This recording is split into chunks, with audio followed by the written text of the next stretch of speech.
वादा खिलाफी सियासी ताल्लुकात पर भारी पड़ गई। MKM का विफाकी हुकूमत से अलहदगी पर गौर, अरकान से इस्तीफे तलब कर लिए।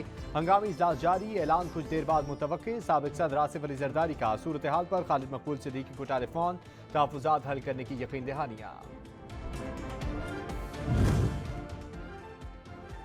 PTI की हुकूमत पर पलटवार की तैयारी। इमरान खान का सदर मुमलिकत के जरिए वज़ीर आज़म शहबाज शरीफ के खिलाफ एतमाद के वोट के ऑप्शन पर गौर। मुशावरत मुकम्मल, हतमी फैसला चेयरमैन PTI करेंगे। कराची का अमन यकीनी बनाने का मिशन, कानून नाफिज करने वाले इदारे मुतहर्रिक। मुख्तलिफ इलाकों में फोर्सेस का फ्लैग मार्च।